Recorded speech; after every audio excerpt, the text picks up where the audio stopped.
This is an easy movie to sign on to.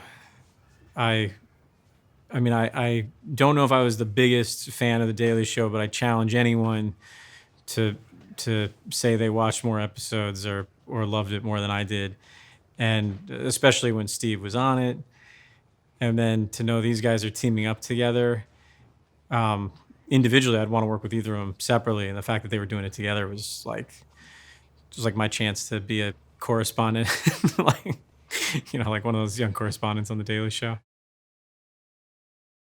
Steve is everyone knows he's a great actor.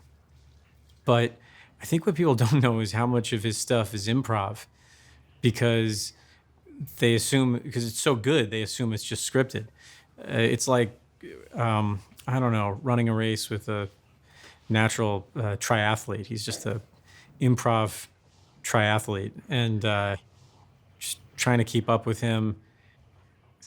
I improvised something once, and Steve took it so much further than I was ready to go with it. And it was my idea. He's a genius. This is something that looks at a broken system and a guy who's trying to do something within it and is critical of all elements of that system, even the guy.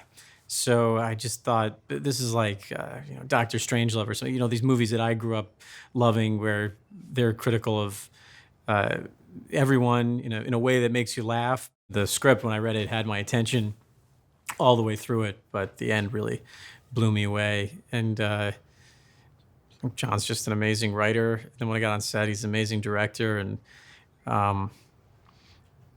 look, all actors have been in films that don't have a lot to say. This film has so much to say, and it says it so seductively because it's funny.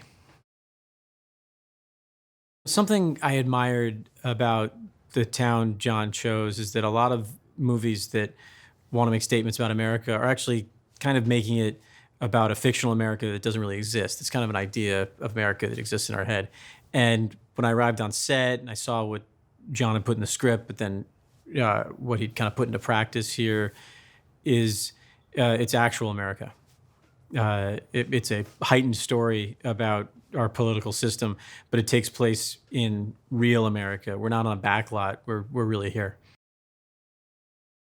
Kurt is a really cynical guy. He's an analyst, so he's all about the numbers, and he looks up to Gary as kind of a father figure, and part of Gary is very much about the numbers, but he's kind of a loyal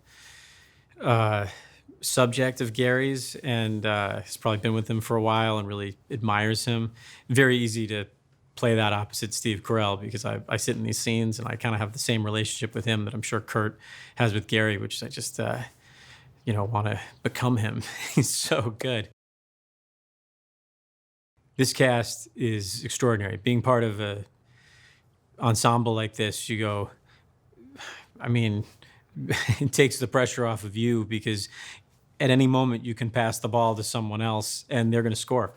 It's just like being part of a great team. Rose Byrne is someone I've never worked with. I know a little bit and I've really admired, and she's hilarious. Chris Cooper is, the greatest actors of our time, and I get to ride to work with him in the morning.